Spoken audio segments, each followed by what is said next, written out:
Can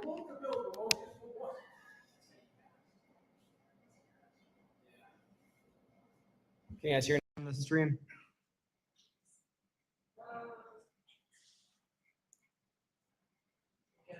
Right. All right, cool. So for those of you who haven't heard of Tide Talk before, Tide Talk is an independent partnership among Rhode Island FC fans and content creators. We have multiple podcasts and audio episodes per week that come out both on YouTube, Spotify, Apple Podcasts, as well as Kevin's Call Out Corner on Twitter. We also have multiple blogs that come out per week. Matt Hands, who is in Louisville tonight, has his pre-match and post-match blog. We have Patrick McKenna's pre-match essentials, and we have Andrew Quadros always filling in alongside Timmy with his player ratings here. So again, I know we're gonna try to paint a beautiful picture for the slides that are missing tonight. But just looking at Rhode Island FC season, they were 5th in the USL Championship Eastern Conference. They're on quite a run of form, Andrew. If you could see the slides, everybody, it's a lot of green on here. It's win, draw, win, win, win. So Andrew, let's bring us through Rhode Island FC. Yeah, they've been on fire lately after a slow-ish start to the season. I think we could categorize it as slow, considering the first time they played against Louisville, it was the end of May, and they only had one win at that point in the season. They were drawing a lot, they weren't winning a lot, but they've really found their groove. Mid-season, went through a tiny slump, 3/4 of the way through the season, but they've been hot lately. They've been scoring a lot of goals. They've been playing a solid defensively, and they've been having a great year overall. So you can see in terms of their statistics for this year, 3rd in the USL Championship in goals per match. So they really racked up the goals, and then solid defensive record being 8th in goals against there. So 56 goals for, 41 goals against.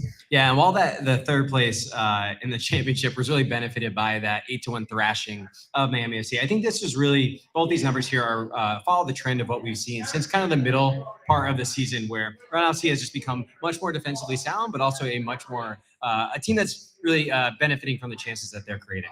Yeah, I would say so. And then looking back at the first time again, we played Louisville end of May, and one of the storylines going into that game was our inability to score. They really were struggling to generate chances, and the chances they did generate, they were struggling to put them away. That narrative really changed over the second half of the year, and now going into the playoffs too. So this is a team that can generate a lot of goals, and it's really just finding that right balance of being able to score and keep the other team scoring as well. Absolutely. And as we get to the players to watch tonight, we could have picked a ton. There's so many players, especially last match, who did a phenomenal job for us. But we have to start with the man himself, JJ Williams. He has 7 goals and 2 assists in his last 5, with back-to-back hat tricks coming up. He was, I had in here nominated for League Player of the Month, but he actually did end up winning it. So there's not much more we can say about JJ. He's a man possessed right now, a man on fire, and he has been leading the charge to bring us through this playoff run. Yep, man in a mission. I mean, I think what you've seen from him in the past couple of weeks, the past few weeks really, is that he's a true talisman, someone that they're looking for in the box to put away goals, which is not really the way he played throughout most of the season, yep, where he was a facilitator. So it's just great to see him have that. He has that defensive or that drive in him, I should say, to really put those goals away, and we've seen it over the past couple of weeks. Absolutely. And next up, I always have to take this one. Noah Fuson, number 11, a forward. He was Rhode Island FC Player of the Season. He was also the USL Championship Golden Playmaker. Truly someone who again came to life with this form that we've been on in the past second half of the season. Has been just an absolutely consistent performer. Someone who even last match in Indy, which we'll talk about, was really shined out there. So excited to see Noah hopefully back out there tonight. Yeah, I would say at this point, I mean, JJ's kind of given him a run for his money the past couple of weeks, but I would say that the most critical player on this team right now has to be Noah. I think he is the cornerstone of the offensive movements of this team. And if he doesn't play well, I think this team really struggles to win. So he is the key player to me for this team.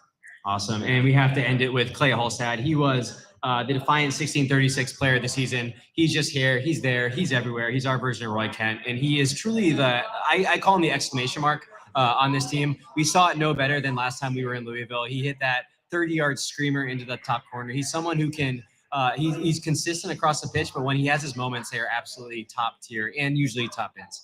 Yeah, I mean, I give a lot of credit for the Defiance members for really picking him, because he's not someone that lit up the score sheet throughout the entire year, but we can see that the impact that he had on the team in terms of the versatility that he had, the versatility that he gave Kano in the shape that they played, being able to move those pieces around. He's great defensively. He contributes a lot on offense. He contributes in the transition, and he's capable of just changing the game with one play. And we haven't really seen that lately, so I think he's due for one today. Here to that. Cheers to that. So as we look into the playoffs here, after the first round, we have some really interesting matchups moving forward. Obviously, today we are going to talk mostly about Lou City versus Rhode Island FC. But Andrew, any surprises from last weekend? Last weekend, I mean, I think Tampa. I mean, we talked about it last week too. They really struggled late in the year, and they win the last game of the year against Indy to really solidify their spot. But Indy didn't really have a ton to play for, because I think they expected to probably finish in fourth. They could have gotten to third, but it was unlikely they were going to do that. And Detroit's a team that we all thought was going to be someone that was really going to make a deep run. Like in my bracket, I had Detroit facing Rhode Island in the Eastern Conference Finals. So it was a surprise to me to see him get knocked off. And I was just talking to Evan pre-match. Is this a case of Detroit maybe underperforming and Tampa slipping through, or they just started to find their form? We'll get a good chance to see that tomorrow when they play Charleston. Well said. So moving into taking a look back at last weekend, all of us who are here, thank you anyone who came and showed out. It was an absolutely phenomenal atmosphere for us to watch Indy 11 take on Rhode Island FC. As we look at the match, as everyone I hope is aware, it was a 3-2 Rhode Island FC victory. JJ Williams, not surprisingly, man of the match. I don't think he had an 8.0 FOP mob rating. I think it was much higher than that. It's a typo. But he had 3 goals. Again, was a man on a mission. Rhode Island FC edged Indy slightly on XG, slightly on possession, slightly on shots, slightly on chances, slightly on pass accuracy, and on and on and on. But while it seems really slight, I really felt like Rhode Island FC were much the deserved victor last weekend. Yeah, I mean, I think these stats are skewed because of the way the last 20 minutes of that game ended, especially playing down a man after Turnbull got hurt and we were out of substitution windows to bring in somebody else. But really, Rhode Island dominated that game through that point in time. Yep. So they were the clear top team at that point, and then never say die, the motto that this team has had. I think we all kind of took that to mean. See some shirts out there with that. We all kind of took it to mean, hey, this is a team that's not going to quit if they're down, if it's a tie game, and they kind of showed what it means to protect the lead when your back's against the wall too. So the never say die attitude. They really held on, and even though the statistics ended up skewing more toward Indy and really made them more balanced at the end, they never really threatened in the end there. So they did a really good job, despite it being a 1-goal game, of holding them off and securing the victory. Absolutely. So, Andrew, I don't know if I think I'm springing this on you, which I'm sorry about that. But looking at the RIFC in 3, so we're first going to start with what people sent in to us. So for those of you who aren't aware, after every match, we reach out to our fans on social, and they bring back a few different things. But one of them is RIFC in 3, where they summarize the match in 3 words. So sampling of that, J.J. Williams cleared the smoke, up the tide. What a win. On to Louisville. We have arrived. Purple people eaters, and Evan back there had damn the torpedoes, which I still don't understand, but we will talk about it after this. So Andrew, I again, I'm springing this on you, but what was your RAFC in 3 after the last one? Last week I had a few, and now I'm struggling to remember them. Yeah. I was putting together the slides, and I was like, I can't remember anything about this game. Yeah, I remember having 3 because I had one for each of JJ's goals. Yes, okay. But I'd be honest, I don't remember what they were. That's fair. So I cheated. I actually brought back 3 of them, and they're not 3 RAFC in 3s. They're 3 themes from last match, which I want to go over here. So first up, it was they were really truly defensive dogs, and I put dogs in all caps. I didn't use an O in there. So just for those who can't see this, at the end of the last match, I gave a lot of credit to this team of how they finished here. They had 6 blocks, 38 clearances, 62 duels won, and they won 61% of all aerial duels out there. So it was a full team effort. They were not going to allow Indy to bring this over the line. I know we talked in the podcast on Monday night about a few players who really shine there. Morris Duggan was a big one. We also talked about Joe Brito. It was a brief cameo, but I think he epitomized everything that we were seeing from this team down the stretch. He was literally throwing his body on the line to try to bring this thing out. And, we can't bring enough praise for those guys who did that for us. Yeah, it was up and down the starting 11. I mean, we saw even the defensive line. Stolman had another great game. Yeah, it was very solid. They really didn't give up much throughout that entire match. That defensive dog mentality didn't just happen as we were defending the lead. It kind of happened from the early going. It was a great performance by the team overall. And just to backtrack a little bit, because I looked at my notes from last week. It says bring on Indy, and I had JJ the Assassin. There you go. Okay. Awesome. So the next RFC in 3 I had here was the left side trio. So me and you talked at length about this on the pod. It's not surprising. These are a couple of my favorite players on this team. But Noah Fuson, Jojea Quizera, and Zach Harabow, they were phenomenal. There was that left side pocket where they were just rotating and absolutely killing Indy. It didn't help that Indy played a 19-year-old against a couple of grown ass men out there. But just looking at their ratings, Noah had a 7.8 on pop mob, 3 chances created, 7 out of 10 on ground duels. I thought he was absolutely pivotal in the way he created kind of chances on nothing. He was squirming out of holes. He was not allowing himself to be dispossessed in some really tough positions, which allowed him to get, I always call those hockey assists there.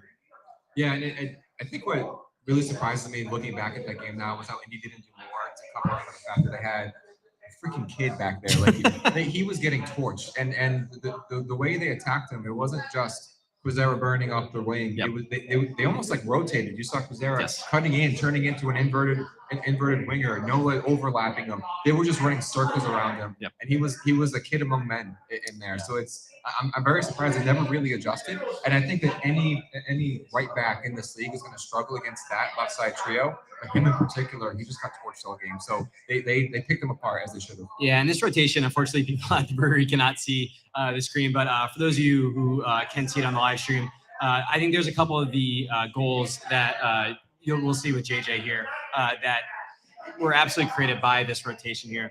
Next up in this trio is Jojea Quizera. Again, a 7.8 pop mob rating, 2 chances created. Get a great assist for JJ's final goal there. And then finally, Zachary Harabow, 7.4, 3 chances created. As we usually see with him, very, very tidy, 92% pass accuracy. But yeah, the 3 of them just constantly rotating, constantly creating that extra man overload on that left-hand side. Just absolutely killed Indy, and they just never found a way to defend it. Yeah, they just kept going at him. So Harabow in particular, I've been singing his praises really since he joined. He has become one of my man crushes, probably along with Clay, just because of how smart he is on the field. And he just knows where to position himself, when to stop, slow down the play, when to speed it up. And when you have someone that can be such a, you have the creative engine and Noah, you have Quizera's speed on the left there, and then you have someone that can put that glues them together, just knows the game and knows what to play off of them. I think it's just a deadly trio that they have. Absolutely. And the final of our RIFC in 3 here is none other than JJ Williams. So we're going to go through a quick clip of his goals here. And I am, again, sorry to the people at the brewery who cannot see this.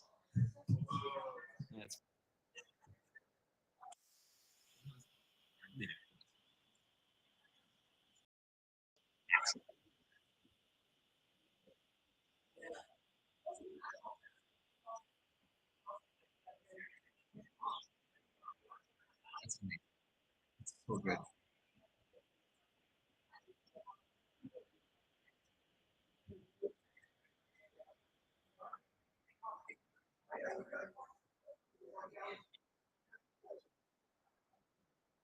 So again, truly incredible. There's not much more that we can say about JJ Williams at this point. Back-to-back hat tricks. Hope he has another one tonight. But yeah, truly a man possessed last match, and he was gonna will us over the line. It seemed like either way. He was lethal, and not to look ahead to next season because we're still in the moment here. But Don't you dare! Assuming he's with the team next year, I think this is more of what I want to see out of him because you can see when his mind is he's of the mindset of I'm just going to bury goals.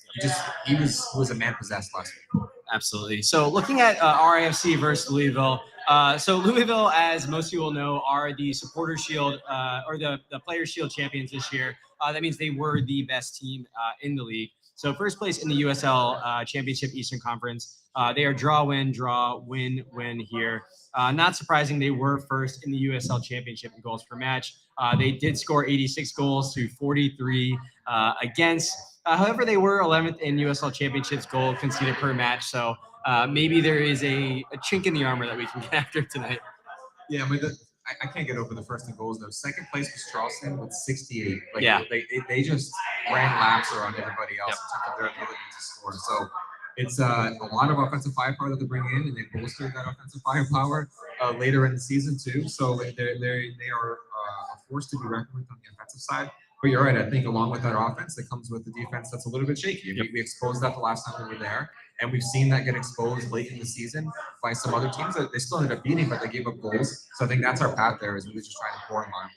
Absolutely. So obviously I could have picked a host of players to watch tonight, but 3 quick ones here. Wilson Harris, he's their forward. He was second in the league in goals with 19. Usually 19 would have been pretty close to being the Golden Boot winner. Obviously, Nick Markanich from Charleston blew every record out of the water this year. But Wilson Harris definitely Just had for a phenomenal. context, Chico won it last year with 20 goals. Yes, exactly. Yeah. Yep. Next up, Taylor Devia. He is number 17 in the midfield. He was third in the league in FOP-MOB rating at 7.64. And then Sean Toch, one of their defenders, seventh in the league in FOP-MOB rating at 7.36. Again, when you look at these metrics, you will see Louisville players up and down here, and they're just truly a pretty phenomenal team. They're stacked, yeah, and Devil is that engine that they have in the middle of the field. And the times that we played them, we did a really good job of controlling them and not letting them break the game, and they're gonna have to do that again. Absolutely. So we did play Louisville twice this season. So this was probably one of my favorite days of the year because it was the first early game that we had, middle of the day. People got to go out there, but it was a 0-0 draw at Burns Stadium in Smithfield.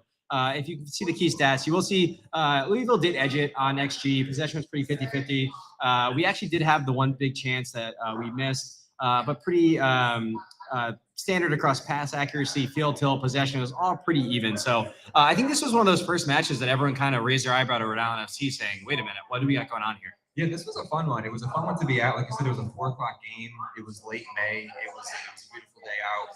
And we were reeling. I mean, we had a really difficult game the week before. We got crushed by Colorado. It was 3-1, but like they really didn't look good. They looked out of sorts. Going into the match, Quizero, we thought was going to start, and he was a late scratch. We didn't really know what was going on there. And somehow we pulled this performance out. And it's not just when you see a 0-0 match, of which Rhode Island's had many this time, but when you see it against the powerhouse that is Louisville, a lot of times you kind of just expect it and just park the bus. And while they did play tight and they put out spaces for them, but they pressed them a lot and they attacked them directly. So this wasn't the case of them just like parking the bus for 90 minutes and not doing anything.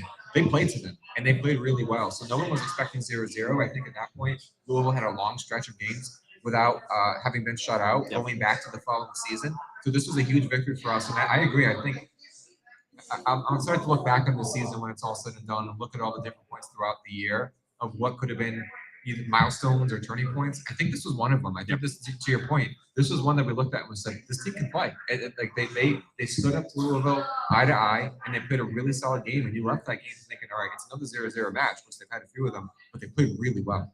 Yeah, and speaking of playing really well, we move on to the 5-2 Rhode Island FC victory at Louisville. It was the only loss or draw that Louisville had at home all season. We had Holstad, Quizero, Williams, Fuson, and Anking all score in this one. Steven Turnbull was the man of the match, 8.9 on FOP-MOB with 2 assists. Obviously, looking at the stats here, they are pretty skewed. We got some early goals, and Louisville piled it on. They edged us XG, possession, shots, everything. But at the end of the day, what only matters is the scoreline, and Rhode Island FC took this one home. Yeah, and they were just extremely efficient. As Yes. we pointed out many times. I mean, their XG there was less than 2, and they scored 5 goals out of them. Yep. I think this game wasn't too dissimilar from the first time we played, except for our ruthless efficiency. Yep. I think the fact that we scored, it made Louisville forward on more, which opened up more space for us to go and score more. So in that 0-0 match, I think Houston hit the post early in the match. I think Ibarra had a good chance that he missed. If they had scored one of those, it possibly turned into one of these types of matches, and that's what happened the second time around when we played them. Absolutely. Awesome. So just quickly going to the team's social channels to look at the starting lineup. We have Koke Vegas, Grant Stillman, Morris Duggan, Frank Odarce, and Karifa Yao back there with Quizera on the wing. It's the same. It's an unchanged 11 from last match. We didn't have the adult midfield, as I call them, of Mark Ibarra, Clay Holstad, and Zachary Haraval, with Noah Fuson and JJ Williams up top. So any surprises there for you, Andrew? No, I think we all anticipated the same lineup. I think the question is, what do they do with that lineup? And my expectation is that it's going to be the same shape, same formation, same players in the same spots, but they're really going to be more of a 5-man back line instead of a 3-man back line, and really have those wing backs helping out more defensively and then spring in those counterattacks. But this has been their lineup now for 3 or 4 straight weeks. They've been cooking on this. You got to keep it running. Absolutely. So looking at this match and the club collector here. So I know you don't play club collector, but for those of you, yeah, exactly. But for those of you who do play, you can use code TIETALK Live. Craig always hooks it up with a couple extra packs for those of you who join the live show here. It's great for both the match tonight, but also to start getting your packs and everything ready for next season. But yeah, I mean, if you were to pick 3 players to watch tonight, who do you got? So last week I picked. You would have won. If we went through my 3. So he doesn't play, but you should listen to him, folks. I'm going to play next I know Timmy's gonna. He's yeah. Today I'm going to go with a similar 3. Okay. I'm going to swap out Zara for Holstead. So Holstead, Fuson, JJ, those are my 3. Okay, I am going with Noah Fuson. I'm going with Zachary Harabau, and I have Captain Morris Duggan. I think he's going to have a really great match at the back. I think he's going to be incredibly important, getting a lot of clearances, winning his duels, and I think at the end of the day, it's going to shine. He was one of our unsung heroes of last match again. Just was an absolute machine back there. He's someone who I find just be very reliable, very just you almost like don't notice him because of how just consistent and relaxing he is back there. It's very nice, quite frankly. It's not very flashy, and I think Harriman has a similar presence to him, but he's further up the pitch where he's springing a lot of attacks, so you kind of notice it more. But Morris in the back, he's beginning all of those movements that really start to pick up at the end of those movements. So it's really great to see his calmness in possession and his ability to really control the ball. And I think that's one of the things that we really liked about him, as opposed to someone like Yao, he's gotten much better with the ball. Yeah. I would say Yao, but he was a little bit frantic with it. And Morris's ability to kind of just slow things down, pick out the right pass, break lines with his passes has been critical. So I like your shout for defense too. And looking back at those 2 matches, I think we had really good, solid defensive performances from individual players. The Darcy was a beast the first time we played them. They had a lot of blocked shots, and they're gonna need to do that again today in terms of really packing in those back lines and cutting out all of those spaces for the defenders, intercepting passes, blocking shots, and I think he's gonna be a part of that too. Awesome. So for those of you who are here, please get ready for score predictions. But anyone have any players they want to shout out? Oh, cop out. All right. Fine. We said them all, apparently. All right. So, Koke. Oh, Koke. I mean, hey, he's going to need to have a great match. Yeah. New fan. Yeah. Great. So, my son's not here, so I knew we were going to get to the score predictions in a second. The first time we played Louisville, because it was that afternoon match, it was the 4 o'clock one, I ended up bringing him. And at that point, Louisville was scoring a shit ton of goals a game. I mean, they did all season. And we were getting predictions in the parking lot. And we asked him, what is your prediction score? And he goes 0-0. And I was like, dumb kid, you don't know what you're talking about. Okay. And I was like, who's going to be the man of the match? He goes, Koke. And then Koke got the man of the match, and the score was 0-0. So I mean, between Will and Zach, it's like we have some like young savants that are coming up the ranks. So they will be replacing us up here very, very soon. But so Andrew, do you want to kick us off with your score prediction? So Matt Hands actually said what I was going to say in terms of having kind of 2. There's a prediction. Wait, from your 2 predictions and a prediction from your heart. So I'm going to go with the heart one. I was saying, I'm only allowed one. So and I'm going to say 2-1 RIFC. Attaboy. All right. And I'm only saying that because that was my son's prediction. So I'm confident. You should do that. Any predictions from the crowd? I don't remember it. 4-2. I love that. Timmy, what do you got? 2-1. Guys, we should all be playing from the heart tonight. Why not? Why not? Timmy had so much conviction in that. He almost fainted as he said it out loud. Anyone else? 3-2. Okay. All right. So the Healy household is unified. I also have it as 3-2. So looking at, So this is gonna be interesting. So I was trying to do a little digging of like what has happened the past couple times that Louisville has lost. It's not often that it happens, but number one would be very beneficial if they get a red card. Their past couple losses, they have gotten a red card, so would be nice. Obviously, we can't count on that. Obviously, defensively, we have to be very, very sharp. They're a team that will cut us apart. I think we are going to sit back and play that counterattacking style. Wouldn't be shocked to see us in the mid 30% of possession tonight. We also really need to score first. Louisville have scored first 61% of the time at home, and they've never failed to score ever at a home game this year. So we need to score first and score early. Also, 58% of their goals are scored in the second half. So Scano really needs to be on top of those substitutions tonight. One thing to look out for, and folks, this is the like message: do not turn this game off early, no matter what's happening. 21% of their goals scored are scored in the final 10 minutes. 20% of the goals that they've conceded are scored in the last 10 minutes. So keep the game on no matter what's happening. So just like in ways that Rhode Island FC could exploit them, we did see this a lot in the first match. They are 11th in expected goals against on the counter. We really saw Rhode Island FC exploit that on the first time. They are also pretty mid-table on set pieces and corners. So hopefully we can take advantage of 1 or 2 of those. You called it out. Maybe Frank Nodarce can nod one of those in. And I think we need to score first and squeaky bum time. Hold on there. So I have it as 3-2. Again, that is absolutely from the heart, and there's no why not. Why not? Yeah, I mean, this team's capable of it. I mean, Louisville, I think, probably has some bad memories in mind thinking of RIFC because they got outplayed in that first match. In the second match, they can argue that they were the better team, but it was 5-2. So like to have It's a tough argument to make when you lose it. Yeah, exactly. I mean, that's the only game that they didn't win all year long. So my fear is that they're going to take them very, very seriously because of the fact that Rhode Island played them so aggressively. So I agree. I think Rhode Island needs to score first. I don't know that they necessarily need to score early. Rhode Island does because but they can't give up an early goal because Louisville is just too lethal. And if it starts to stretch Rhode Island out because they have to chase the game, they're going to be in a lot of trouble on the counterattack. So I'm hoping Rhode Island can just kind of keep it close, pick their chances, maybe score one of those set piece goals, but they just have to make sure that they don't give up anything early. Absolutely. So thank you everybody for joining us, and a big thank you to our friends at Providence Brewing. As always, we call this our second home, and it is a phenomenal place to be. Thanks everyone for joining. The watch party is going to be popping, and we are very excited to be here with you all tonight. And yes, like I said, thank you everyone for joining tonight, especially those of you who are here, and especially those of you who are at the stadium. I saw Matt Hands. He is literally in the stands at Louisville and in the chat here tonight. Absolute degenerate behavior, but we absolutely love it. And yes, a very special thank you to Andrew for jumping in as co-host tonight. Remember that Tide Talk is more than just a podcast. You can find us on Twitter, Instagram, and Facebook for daily social media content. Click that link in this episode's description or head to our website, tidetalkri.com, to follow all of our accounts. If you're not already there, join the RIFC Nation Facebook group. We're at almost 850 members, and it's a great place to see more RIFC content and interact with fellow fans.